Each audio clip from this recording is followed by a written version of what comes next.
entered the territory on west, there's just one way to handle the killers and the spoilers, and that's with a U.S. Marshal and the smell of Gunsmoke.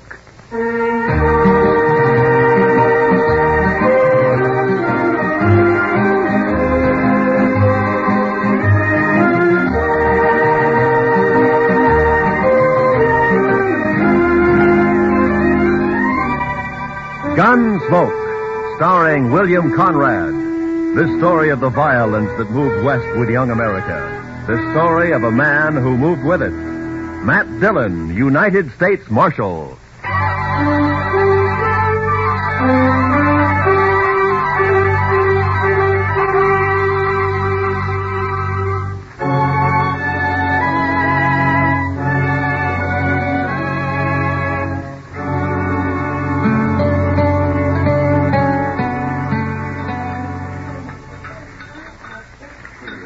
Dillon?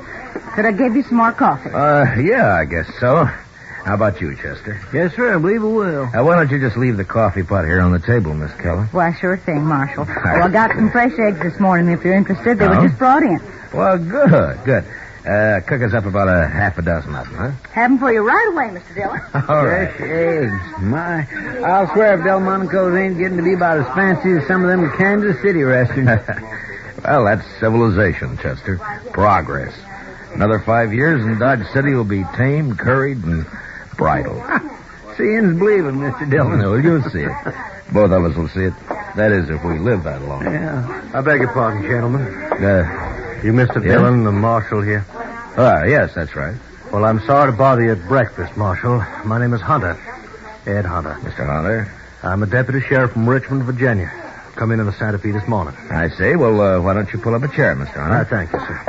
Chester Proudfoot, Mr. Hunter. Howdy do. Howdy do, sir. Here's my first trip to the frontier. I find it a rather remarkable experience. I can imagine. Won't you have some coffee? I know, thank you. Marshal, I'm here to arrest 2 men who are wanted in Virginia. No? Here are the warrants and the orders of extradition. I stopped off for them in Topeka. Uh-huh. John Allison, Calvin Moore. Both wanted for murder, huh? Do you know these men, Mr. Hunter? No, sir, I don't. Well, the names aren't familiar to me. I never heard of them. Have you, Chester? No, sir, Mr. Dillon. Well, I have some information that may help. Not much on Allison, I'm afraid. He shot and killed a bank teller at Greenbrier last spring. Oh? He's about 30 years old, dark hair and mustache, medium build, an excellent horseman and a confirmed gambler. Well, that's fine. That narrows it down to about 2/3 of the men in Dodge City.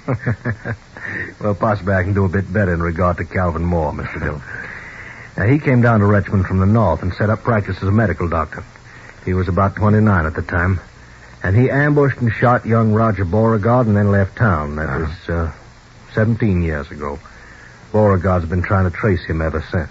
Well, I'm afraid that's a pretty I long have a time. picture of Moore, photographed. Oh? Of course, he was much younger than this. Well, sometimes there's still quite a resemblance, even after 17. Something familiar about that picture, Mr. Dillon? 17 years. He must be somewhere past 45 now, huh? Are you sure that these men are here in Dodge, Mr. Hunter? Reasonably so. Is there something about that photograph that makes you... Well, it's too blurred to tell much about it. Besides, he'd be 17 years older. Yeah, that's true. I tell you what, Mr. Hunter, suppose you leave the picture and the descriptions with me, and I'll check around town, and I'll keep in touch with you. Thank you, sir. Oh, I wonder if you might suggest a good hotel. Certainly. Why don't you try the Dodge House? It's a corner of Railroad Avenue at the end of the plaza, the East End. Tell the deacon I sent you. I thank you again, Mr. Dillon. And I'll be grateful for any help you can give me in this matter. Yeah, sure. So long. You want to see the photograph, Chester? Yes, sir, I do. Well, Mr. Dillon, that's... Yeah.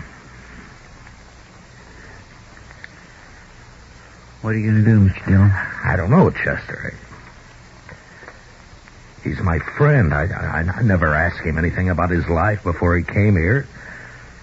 Didn't seem to matter. But now the law says he's a murderer. I'm part of the law. So now it does matter. Maybe it's not him. No, it's him, all right, Chester. You saw it same as I did. It's Doc.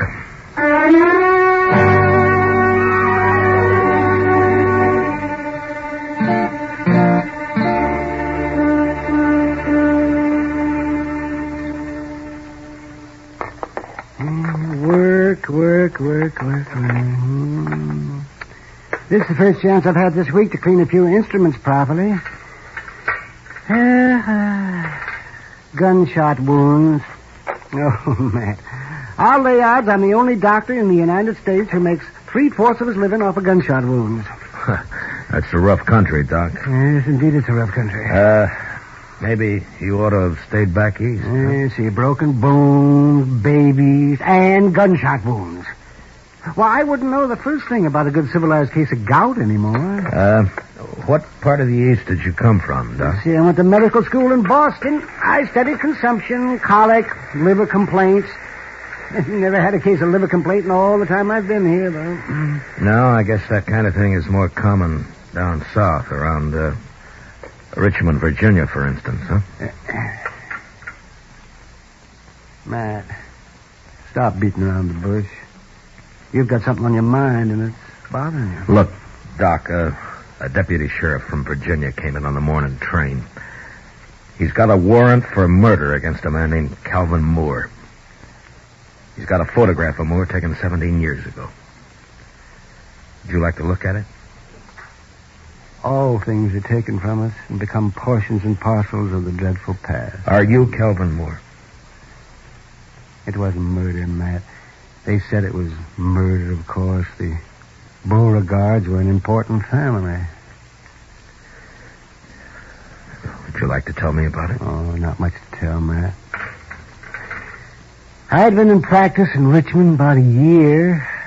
And there was a girl. Beautiful girl. With spirit and fire and that soft radiance that only Southern girls seem to have. And, me, that was so long ago. I've been in the South myself. Roger Beauregard and I were both courting this girl. He was a typical Virginia gentleman, hot-headed, used to having his own way. He started threatening me, warning me. And I laughed it off. Then one day I was coming back from a case, and I ran into Roger on a country road. He had a pair of dueling pistols, and he challenged me. What? Well, that's not a crime, Doc. That's self-defense. It's not a crime here anyway. Well, I tried to talk him out of it, but he was crazy mad. He shoved one of the pistols in my hand, and he pulled back on his horse, and he leveled his gun. I had no choice. We both fired. He missed. I didn't. Self-defense, yes, but there were no witnesses, and I was an outsider, a Yankee. So you ran for it, is that it? I ran for it. St. Louis, Virginia City, Montana Territory, the Panhandle, Wichita, Abilene, and Dodge. I changed my name to Charles Adams. And the girl, Doc, what happened to her? I waited for her in St. Louis. We were married there. 2 months later, she died of typhoid fever. Well, you never know. No matter how much you figure you understand somebody, you just quite never know. I can't go back there, man. I've got no defense. Well, I'd mean prison. I'd rot in prison. I won't go back, man. Now, Doc, look, Hunter is here after 2 prisoners. I got no right to my own rules, to go after one man and keep the other one covered. I always figured that the only kind of law that would work out here is an honest law. What are you going to do? Doc, I don't know.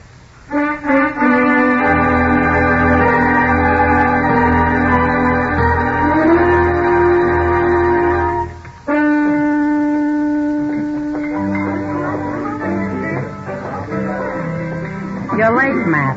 I decided you weren't going to stop in tonight. Is Chester around, Kid? Yeah, over there by the faro table. Oh. Matt, what about this Virginian who's been hanging around for the last 2 days? Oh, Hunter? Yeah. He's a deputy sheriff, got a couple of warrants to serve. Why? Well, he's been asking questions.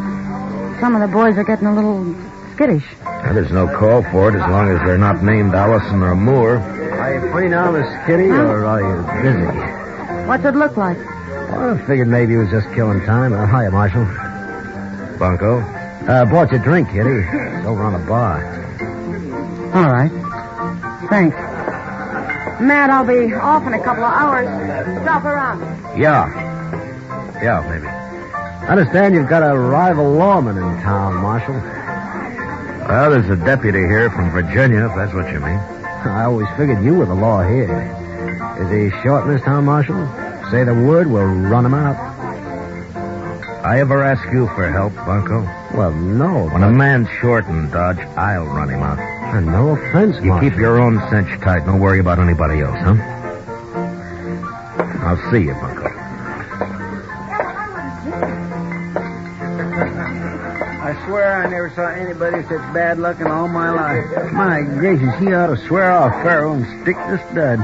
Oh, Chester. The old Jethro Keener. He just lost 3 weeks' pay.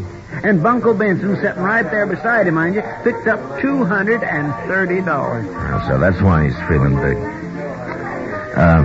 Come on, Chester, let's take a walk. Huh? Yes, sir. 3 weeks' pay. Mercy, I never saw such luck. What about Doc, Chester? He turned in a couple hours ago. That's when I came on over here. How's he acting? About as usual. No signs of planning to run out, if that's what you mean, Mr. Dillon. One thing he's doing, though, that he's never done before. He's toting a gun. Good evening, Marshal. Oh, hello, Mr. Hunter. Since you didn't come to me, Mr. Dillon, I've come to you. I'm wondering what progress you've made. Well, I'm still checking. Any results at all, Marshal? Well, I don't have much to go on, you know. Well, now, Calvin Moore was a doctor by profession. He might still be practicing. I suggest we investigate the local doctors. Well, that wouldn't take long. We've only got one, Doc Adams. How long has he been here? Oh, about 4 years. How old a man is he? Late 40s, I imagine. But he doesn't show much resemblance to that photograph you gave me. Well, maybe you're too used to him to notice the resemblance.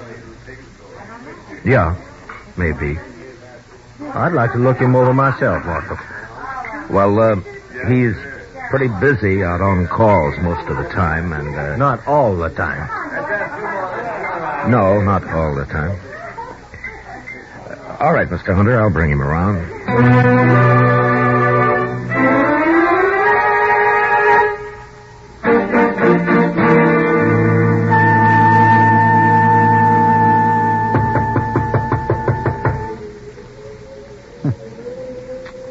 That's funny, Mr. Dillon. Yeah, he should have answered by now.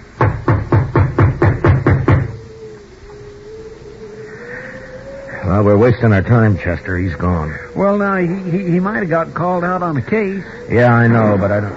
Hey, what? That was across the plaza, down toward the Dodge House. Come on, Chester.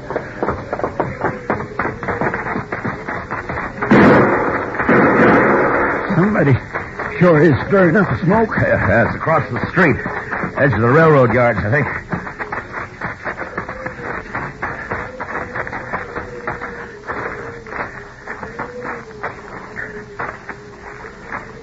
Is that you, Marshal? Yeah. What happened, Mr. Hunter? Somebody tried to kill me. I started into the hotel and they fired from the dock here. I fired back, but he got away. You, get a good look at him? Oh, no, I just saw the flashes. Well, this is an easy town to get killed in, Mr. Hunter. So it seems. About that doctor, Marshal. You didn't bring him around. Well, he's out on call.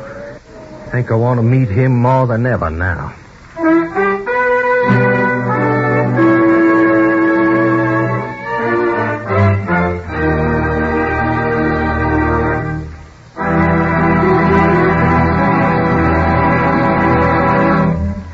We will return for the second act of Gunsmoke in just a moment. But first, there's a world of wonderful entertainment awaiting you every weekday in the daytime with CBS Radio's roster of wonderful dramatic serials. This Monday, listen in. And now for the second act of Gunsmoke.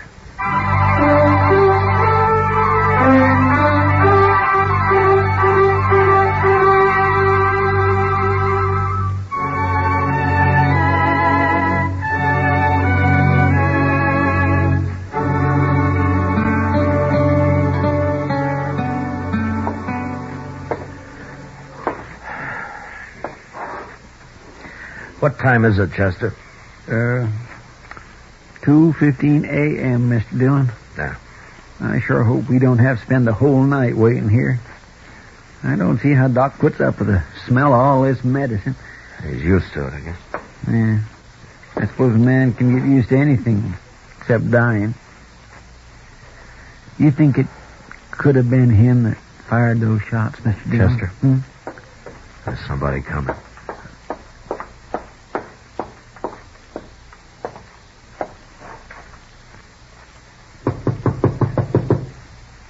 I'll get it.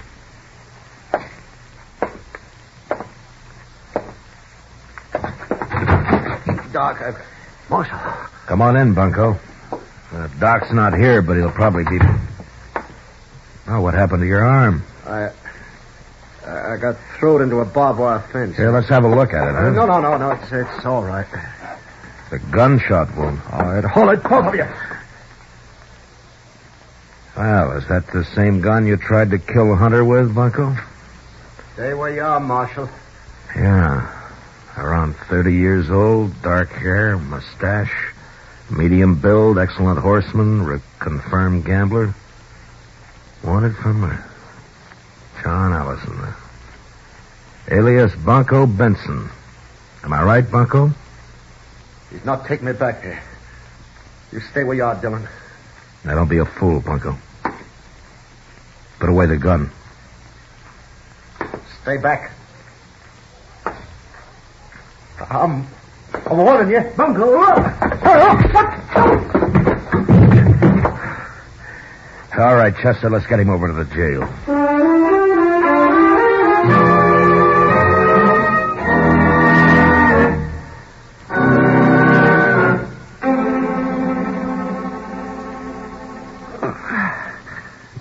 Just hold still now, Bunko. Just one more second. And I'll have hold that bullet now, and then we'll just... there.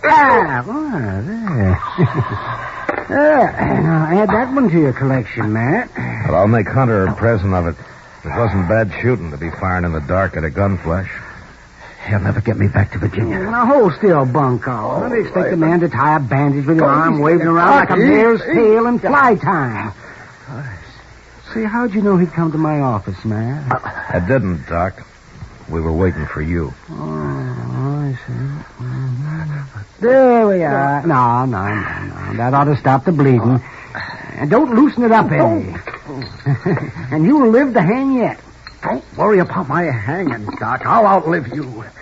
Well, in view of the circumstances, I'd say the odds are about even. Well, Matt, shall we adjourn to the front office? Yeah, come on, Doc. Lock the cell, will you, Chester? Yes, sir. Well, I turned in at 10 o'clock tonight. I got 1 hour's sleep. They called me over to Mrs. Behan's. She thought her baby was on the way. False alarm, of course, usually is the first time. And I got back and I came straight over here. Doc, you were wearing a gun earlier today. What'd you do with it? Oh, I put it back in the drawer where it belongs. I realized I was acting like a fool. Was that where you were waiting in my office? Somebody tried to kill Hunter, and you thought... Look, Doc, I've tried to think of some way out of this. A way out for both of us. I got one man under arrest back there now, and I can't rightly set myself up as a judge and free the other man. I'd even hoped you'd cut and run for it. You'd get away if you did, you know. Hunter doesn't know the country. I've been running for 17 years, Matt, and it's still caught up with me. I'm too old to run any farther. What are you going to do? I'm a lawman, Doc, right or wrong. Well, then, Guess I'm under arrest, huh? No, I didn't say that. I just said that. Does Doc Adams here? Oh, there you are, Doc. Yes, what's the trouble? A fellow over in the railroad yards asleep on the track. He was drunk, I guess. They were switching cars. You better come, Doc. He's awful bad.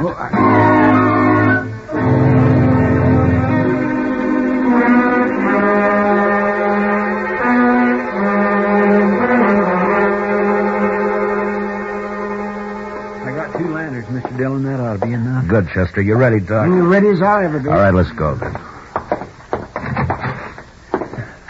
He said near the loading pens. Down this way, I guess. Yes, sir. It looks like some lights over there. People around. Marshal, is that you? Yeah. Oh, Hunter. I thought you went to bed hours ago. I'm a light sleeper, Mr. Dillon. I heard there's an accident over in the yards. Thought it might give me a chance to meet your local doctor. Well, I guess you can meet him right now if you want to. Doc, this is Ed Hunter, Doc Adams. How do you do, sir? Mr. Hunter? I got one of your prisoners locked up, Mr. Hunter, John Allison, known here as Bunko Benson. Good. I just found out he's the man who tried to kill you tonight. He caught one of your bullets in his arm. Oh, I see. Why, then it's one down and one to go. Just Calvin Moore. Dr. Calvin Moore. This is no time to stand around making chin music. I'm sorry, Well, Hunter. that's quite all right, Marshal. I'll go with you.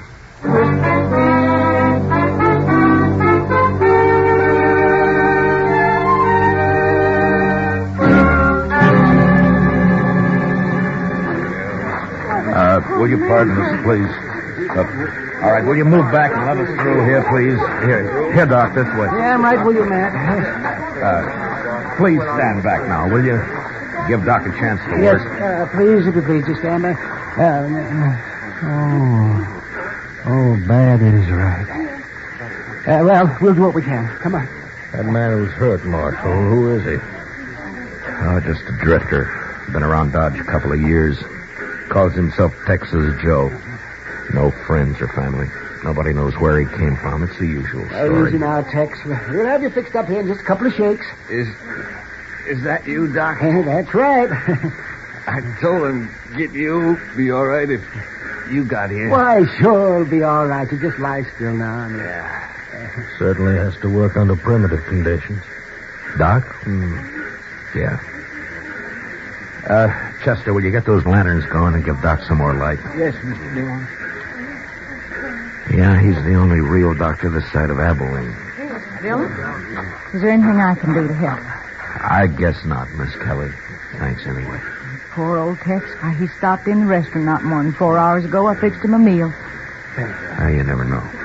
Well, Doc can pull him through if anybody can. Sure he can. Put one of those lanterns on the other side there, Chester. Yes, You seem to have a lot of faith in this Dr. Adams.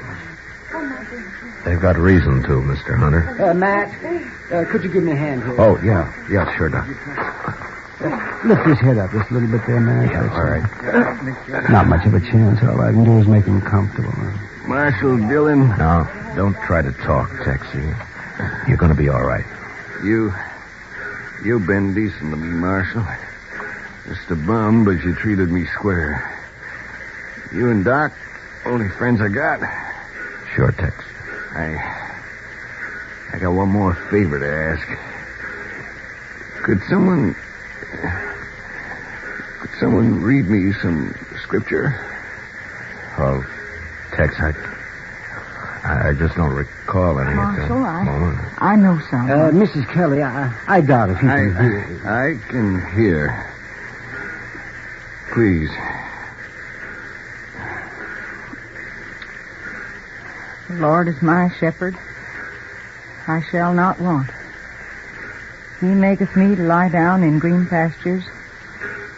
He leadeth me beside the still waters. Mrs. Kelly. He restoreth my soul. Miss Kelly, I think that's enough.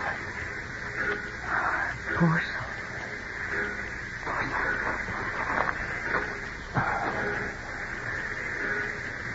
Well,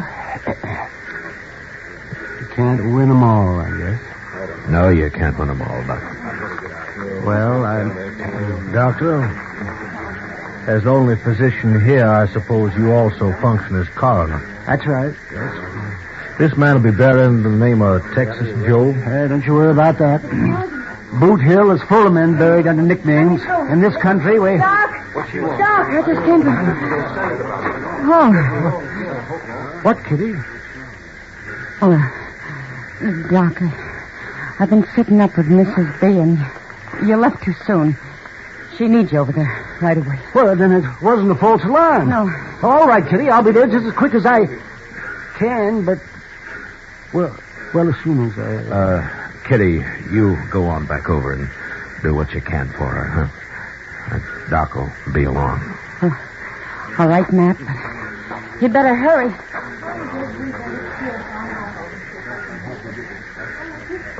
Well, Mr. Hunter, Gentlemen, this seems to have been my lucky night. Both my fugitives located within an hour of each other. I guess there's nothing I One can of do. them safely in jail and one of them dead. What? Didn't you notice the resemblance, Marshal? That Texas Joe there, he's obviously the man in the photograph. I saw it immediately. Well, Mr. I hope Hunter, you'll take all the necessary steps to see that he's buried under his real name, Calvin Moore.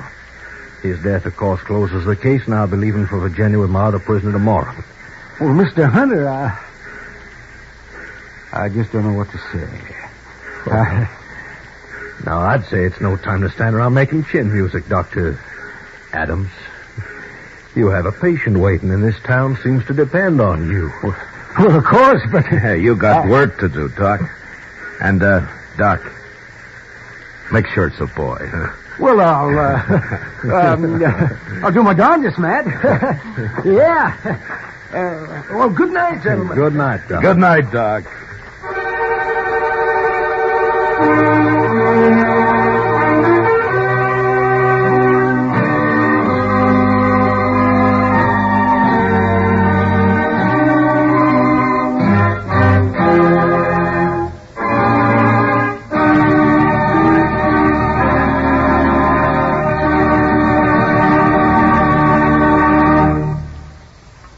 Gunsmoke, under the direction of Norman Macdonnell, stars William Conrad as Matt Dillon, U.S. Marshal. Tonight's story was specially written for Gunsmoke by Les Crutchfield, with music composed and conducted by Rex Corey. Featured in the cast were Lawrence Dobkin, Lou Krugman, Paul Dubov, and Vivi Janiss. Parley Baer is Chester, Howard McNear is Doc, and Georgia Ellis is Kitty. Gunsmoke is heard by our troops overseas through the facilities of the Armed Forces Radio Service. Join us again next week as Matt Dillon, U.S. Marshal, fights to bring law and order out of the wild violence of the West in Gunsmoke.